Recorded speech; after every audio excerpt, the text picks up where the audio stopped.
இனி விரிவான செய்திகள். புதுச்சேரி மக்களவைத் தேர்தலை விதிமுறைகளின்படி அமைதியான முறையில் நடத்தியதற்காக மாவட்ட தேர்தல் நடத்தும் அதிகாரியான ஆட்சியர் மற்றும் காவல்துறை அதிகாரிகளுக்கு இந்திய தேர்தல் ஆணையர் பாராட்டு கடிதம் அனுப்பியுள்ளார். புதுச்சேரி மக்களவை தொகுதி பொது தேர்தல் எந்தவித அசம்பாவித சம்பவங்களும் இல்லாமல் அமைதியாக நடைபெற்றது. தேர்தலில் வாக்காளர்கள் 78.90% பேர் வாக்களித்தனர். காற்றில் கார்பன் அளவை குறைக்கும் வகையில் வாக்காளர்கள் வாகனங்களை பயன்படுத்தாமல் நடந்து சென்று வாக்களிக்கும் முறையும் செயல்படுத்தப்பட்டது. தவறான தகவல்களுக்கு எதிரான பிரச்சார விழிப்புணர்வு, மாற்றுத்திறனாளிகளுக்கான இலவச பேருந்து போக்குவரத்து, அலங்கரிக்கப்பட்ட மாதிரி வாக்குச்சாவடிகள், எளிதில் வாக்காளர்கள் அணுகும் வகையில் அமைக்கப்பட்ட வாக்குச்சாவடிகள் ஆகிய வசதிகளும் செய்யப்பட்டிருந்தது. புதுச்சேரி மக்களவைத் தேர்தலில் வாக்காளர்களை வாக்களிக்க வரவழைக்கும் வகையில் மேற்கொள்ளப்பட்ட முயற்சிகள் தேர்தல் வாக்குப்பதிவின் பொழுது வெற்றிகரமாக செயல்படுத்தப்பட்டது. அதன்படி தேர்தல் பணி மேற்கொண்ட நிர்வாகத்தின் மகத்தான பங்களிப்பை பாராட்டி இந்திய தலைமை தேர்தல் ஆணையர் சார்பில் புதுச்சேரி மாவட்ட தேர்தல் அதிகாரிகள், காவல்துறை முதுநிலை கண்காணிப்பாளர் ஆகியோருக்கு பாராட்டு கடிதங்கள் எழுதப்பட்டுள்ளது. புதுவை தலைமை செயலர் சரத் சவுகான், மாவட்ட ஆட்சியர், காவல்துறை முதுநிலை கண்காணிப்பாளர் உள்ளிட்டோருக்கு பாராட்டு கடிதங்கள் வந்துள்ளதாக குறிப்பிடப்பட்டுள்ளது. ஏனாம் தொகுதியில் சுகாதார சீர்கேட்டால் விஷ காய்ச்சல் பரவி குழந்தைகள் பாதிக்கப்பட்டுள்ளதை அடுத்து அரசு போர்க்கால நடவடிக்கை எடுக்க வேண்டும் எனவும் ஆர்எல்பி பேரவையின் மாநில பொதுச் செயலாளர் ஏனாம் அரதா தீபோசியா தெரிவித்துள்ளார். புதுச்சேரியில் செய்தியாளர்களை சந்தித்த அவர், ஏனாம் தொகுதியில் கழிவுநீர் வாய்க்கால் தூர்வாரப்படாமல் சுத்தம் செய்யப்படாமல் ஆங்காங்கே கழிவுநீர் தேங்கி நிற்கிறது. இதனால் ஊர் முழுக்க கொசு தொல்லை அதிகமாகி காலரா, டைபாய்டு போன்ற விஷ ஜுரம் பரவி வருகிறது. அதிகமாக பள்ளி குழந்தைகள் பாதிக்கப்பட்டுள்ளனர். அரசு மருத்துவமனைகளில் போதிய டாக்டர் வசதி இல்லாமல் விஷ ஜுரத்தினால் பாதிக்கப்பட்ட குழந்தைகள் சிகிச்சைக்காக நிரம்பி வருகின்றனர்.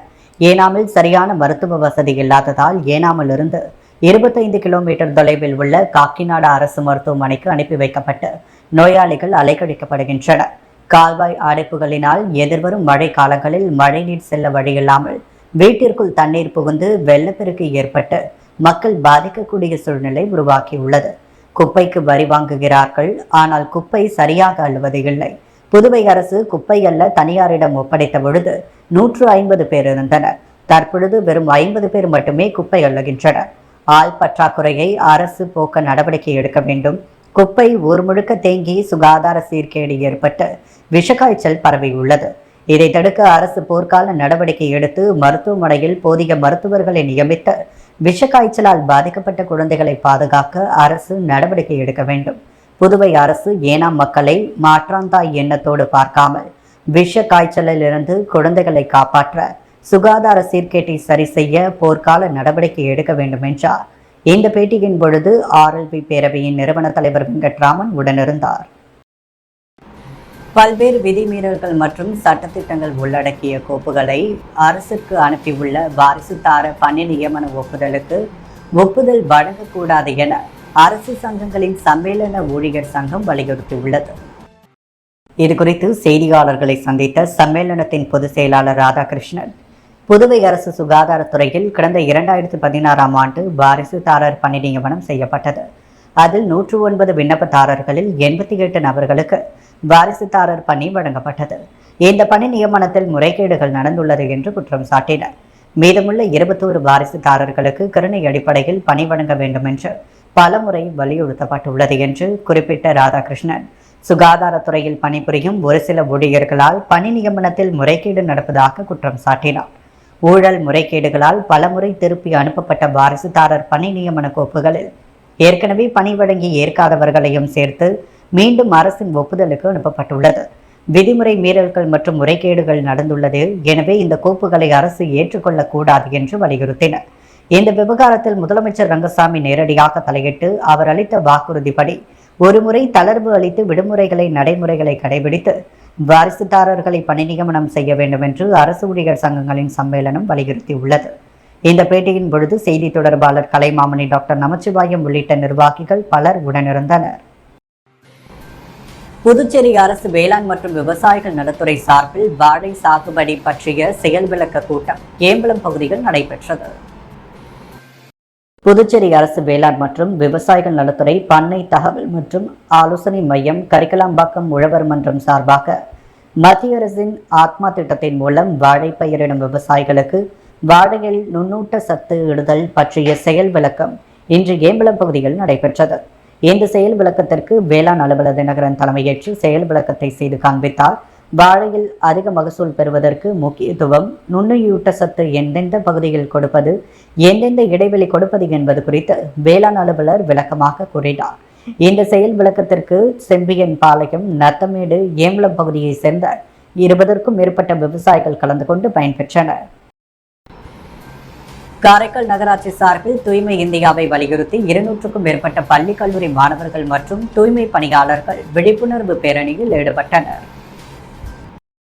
புதுச்சேரி மாநிலம் காரைக்கால் மாவட்டத்தில் மாவட்ட நிர்வாகம் மற்றும் நகராட்சி சார்பில் தூய்மை இந்தியாவை வலியுறுத்தும் பொது இடங்களில் குப்பைகளை கொட்டக்கூடாது என்பதை வலியுறுத்தியும் பள்ளி கல்லூரி மாணவர்கள் மற்றும் தூய்மை பணியாளர்கள் 100க்கும் மேற்பட்டோர் கலந்து கொண்ட விழிப்புணர்வு பேரணி நடைபெற்றது. இந்த விழிப்புணர்வு பேரணி காரைக்கால் மாவட்ட ஆட்சியர் அலுவலகத்திலிருந்து மாவட்ட துணை ஆட்சியர் ஜான்சன் துவக்கி வைத்தார். இந்த பேரணியில் தூய்மையான இந்தியாவை உருவாக்க வேண்டும் என்பதை வலியுறுத்தி மாணவர்கள் கைகளில் விழிப்புணர்வு பதாகைகளை வைத்துக் கொண்டு முக்கிய வீதிகள் வழியாக சென்று பொதுமக்களுக்கு விழிப்புணர்வை ஏற்படுத்தினர். மடுகரை தவளக்குப்பம் செல்லும் சாலையில் கோவிலுக்கு சொந்தமான இடத்தை தனக்கு சொந்தம் என கூறி செம்மண் அடித்த நபரை கண்டித்து கல்மண்டபத்தை சேர்ந்த 100க்கும் மேற்பட்ட பெண்கள் சாலையில் அமர்ந்து மறியல் போராட்டத்தில் ஈடுபட்டனர். நெட்டப்பாக்கம் தொகுதி கல்மண்டபம் காலனி பகுதியில் 200க்கும் மேற்பட்ட குடும்பங்கள் 60 வருடங்களுக்கு மேலாக வாழ்ந்து வருகின்றன. அப்பகுதியில் முத்துமாரியம்மனுக்கு கோவில் கட்டி வழிபாடு நடத்தி வருகின்றனர். முத்துமாரியம்மன் கோவிலுக்கு சொந்தமான 12 குழி காலி இடத்தில்தான் திருவிழாவை தலைமுறையாக நடத்தி வருவதாக கூறுகின்றனர். இந்த நிலையில் அந்த கோயில் காலியிடம் தனக்கு சொந்தம் என்று கூறிய நபர் ஒருவர் அந்த இடத்தில் செம்மண் அடித்துள்ளார். கோவிலுக்கு சொந்தமான இடத்தில் செம்மண் அடித்ததை கண்டித்து கல்மண்டபம் காலனி பகுதியை சேர்ந்த 100க்கும் மேற்பட்ட பெண்கள் காலை 6:30 மணி முதல் சாலையில் அமர்ந்து மறியல் போராட்டத்தில் ஈடுபட்டனர். தகவல் அறிந்த நெட்டப்பாக்கம் உதவி ஆய்வாளர் வீரபத்திரன் மற்றும் மடுகரை புறக்காவல் நிலைய உதவி ஆய்வாளர் சந்திரசேகரன் ஆகியோர் சம்பவ இடத்திற்கு வந்து பொதுமக்களை கலைந்து போக கூறினர். இதனால் போலீசாருக்கும் பொதுமக்களுக்கும் வாக்குவாதம் ஏற்பட்டது. நெட்டப்பாக்கம் தொகுதி சட்டமன்ற உறுப்பினர் ராஜவேலு வெற்றி பெற்றவுடன் இடப்பிரச்சனை தொடர்பாக நடவடிக்கை எடுப்பதாக கூறினார். இதனால் வரை எந்த நடவடிக்கையும் எடுக்கப்படவில்லை. எனவே முதல்வர் மற்றும் கவர்னர் தலையிட்டு உரிய நடவடிக்கை எடுக்க வேண்டும் என்று கூறி சாலையில் செங்கல் வைத்து வழிபாடு நடத்தினர். தொடர்ந்து சாலை மறியல் 8:30 மணி வரை தொடர்ந்ததால் பள்ளிக்கு செல்வோர், அலுவலகம் செல்பவர் பாதிக்கப்பட்டனர். போலீசார் ஆதி திராவிட நலத்துறை இயக்குநரை தொடர்பு கொண்டு பேசினர். இயக்குநர் நடவடிக்கை எடுப்பதாக கூறியதை தொடர்ந்து பொதுமக்கள் அனைவரும் கலைந்து சென்றனர். புதுச்சேரி அரசில் புதியதாக நியமிக்கப்பட்ட அமைச்சர் திருமுருகனுக்கு இலாக்காக்களை ஒதுக்க வேண்டும் என அகில இந்திய மஜ்லிஸ் கட்சி மாநில பொதுச் செயலாளர் ஷாஜகான் முதல்வருக்கு கோரிக்கை விடுத்துள்ளார். புதுச்சேரி மாநிலத்தின் அமைச்சராக சமீபத்தில் காரைக்கால் வடக்கு தொகுதி சட்டமன்ற உறுப்பினர் திருமுருகன் பொறுப்பேற்றுக் கொண்டார். பொறுப்பேற்ற நாள் முதல் இன்று வரை அவருக்கு இலாக்காக்களை ஒதுக்காமல் புதுவை அரசு காலம் தாழ்த்தி வருகிறது. இதனால் பல்வேறு துறைகளில் கோப்புகள் முடங்கி கிடக்கின்றது. புதுச்சேரி மாநிலத்திலும் குறிப்பாக காரைக்கால் மாவட்டத்தில் பல துறைகளில் பணிகள் முற்றிலும் முடங்கியுள்ளது. கடந்த காலங்களில் காரைக்காலை சேர்ந்த சட்டமன்ற உறுப்பினருக்கு அமைச்சர் பதவியுடன் பல துறைகள் இலாக்காவுடன் வழங்கப்பட்டது. ஆனால் தற்பொழுது இலாக்கா இல்லாத பொறுப்பு அமைச்சர் என்ற ரீதியில் வழங்கப்படுவது என்பது ஜனநாயக மரபுகளுக்கு முரணாக உள்ளது என தெரிவித்துள்ளனர். மேலும் இப்பகுதி நகரப்பகுதியை ஒட்டியிருப்பதால் புதுச்சேரி போல் இங்கும் பாதிப்பை ஏற்படுத்தும் என பயத்தில் மக்கள் உறைந்துள்ளனர். கடந்த 6 மாத காலமாக அப்பகுதி மக்கள் தொடர்ந்து போராடி வரும் நிலையில் முதல்வர் கழிவுநீர் சுத்திகரிப்பு ஆலையை வேறு இடத்திற்கு மாற்றி உத்தரவிட வேண்டும் என்று வேண்டுகோள் வைக்கின்றனர். அகில இந்திய மஜ்லிஸ் கட்சியின் மாநில பொதுச் செயலாளர் ஷாஜகான் கோரிக்கை விடுத்துள்ளார். கோரிமேடு குருகுலம் பள்ளியில் நடைபெற்ற டெங்கு விழிப்புணர்வு நிகழ்ச்சியில் டெங்கு நோய் வராமல் தடுப்பதற்கான முன்னெச்சரிக்கை நடவடிக்கைகள் குறித்து எடுத்துரைக்கப்பட்டது. புதுச்சேரி நலவழித்துறை, தேசிய பூச்சிகளால் பரவும் நோய் தடுப்பு திட்டம் மற்றும் கோரிமேடு அரசு ஆரம்ப சுகாதார நிலையம் சார்பில் கோரிமேடு குருகுலம் உயர்நிலைப் பள்ளியில் டெங்கு விழிப்புணர்வு நிகழ்ச்சி நடைபெற்றது. பள்ளியின் துணை முதல்வர் சாந்தி அனைவரையும் வரவேற்றார். பெண் சுகாதார மேற்பார்வையாளர் வாசுகி, கிராமப்புற செவிலியர் தனலட்சுமி ஆகியோர் முன்னிலை வகித்தனர். கோரிமேடு அரசு ஆரம்ப சுகாதார நிலைய மருத்துவ அதிகாரி சித்ரா மற்றும் பள்ளியின் முதல்வர் அருள் செல்வி ராஜேந்திரன் ஆகியோர் தலைமை தாங்கினர். சுகாதார உதவியாளர் சிவகுமார் டெங்கு நோய் அறிகுறிகள் மற்றும் பரவும் விதம் குறித்து பேசினார். சுகாதார உதவியாளர் ஜெகநாதன் டெங்கு நோய் வராமல் தடுப்பதற்கான முன்னெச்சரிக்கை நடவடிக்கை குறித்து எடுத்துரைத்தார். இந்நிகழ்ச்சிக்கான ஏற்பாடுகளை பள்ளியின் ஆசிரியர்கள் மற்றும் ஆஷா ஊழியர்கள் செய்திருந்தனர். புதுச்சேரி நயினார் மண்டபம் அருள்மிகு நாகமுத்து மாரியம்மன் கோவில் 41ஆம் ஆண்டு செடல் உற்சவ விழா கொடியேற்றத்துடன் துவங்கியது. புதுச்சேரியில் மிகவும் பிரசித்தி பெற்ற நயினார் மண்டபம் அருள்மிகு நாகமுத்து மாரியம்மன் ஆலயத்தின் 41ஆம் ஆண்டு செடல் உற்சவ விழா இன்று காலை கொடியேற்றத்துடன் துவங்கியது. விநாயகர் பூஜையுடன் சிறப்பு பூஜைகள் நடைபெற்று ஏரிக்கரை அருள்மிகு துலுக்கானத்தம்மன் ஆலயத்திலிருந்து புனித நீர் சக்தி கரகம் எடுத்து வந்து கோவிலில் கொடியேற்றமும் காப்பு கட்டுதலும் நடைபெற்றது. இதைத் தொடர்ந்து பார்சாகை வாற்றல் என்கின்ற கூழ் ஊற்றும் வைபவம் நடைபெற்றது. இதில் ஏராளமான பொதுமக்கள் பக்தர்கள் கலந்து கொண்டு அருள்மிகு நாகமுத்து அம்மனை தரிசனம் செய்து சென்றனர். செடல் உற்சவத்தையொட்டி தினம்தோறும் சிறப்பு வழிபாடு பூஜைகளும் நடைபெற உள்ளது. திருபுவனை சட்டமன்ற தொகுதிக்குட்பட்ட சிலுக்காரிப்பாளையம் அரசு ஆரம்ப பள்ளி மாணவ மாணவிகளுக்கு விளையாட்டு சீருடைகள், ஐடி கார்டு மற்றும் பாட புத்தகங்களை சட்டமன்ற உறுப்பினர் அங்காளன் வழங்கி வாழ்த்துரை வழங்கினார். புதுச்சேரி மாநிலம் திருபுவனை சட்டமன்ற தொகுதிக்குட்பட்ட சிலுக்காரிப்பாளையம் அரசு ஆரம்ப பள்ளிகள் 2024-25 கல்வியாண்டிற்கான துவக்க விழாவில் திருபுவனை தொகுதியின் சட்டமன்ற உறுப்பினர் அங்காளன் கலந்து கொண்டு சிறப்பித்தார். இவ்விழாவிற்கு பள்ளியின் ஆசிரியர்கள் வாழ்த்துரை வழங்க சட்டமன்ற உறுப்பினர் அங்காளன் சிறப்புரையாற்றும் பொழுது மாணவர்கள் அனைவரும் படிப்பில் சிறந்து விளங்க வேண்டும், உங்களுக்கு தேவைப்படும் அனைத்து தேவைகளையும் செய்ய நாங்கள் தயாராக இருக்கிறோம் என தெரிவித்துள்ளார்.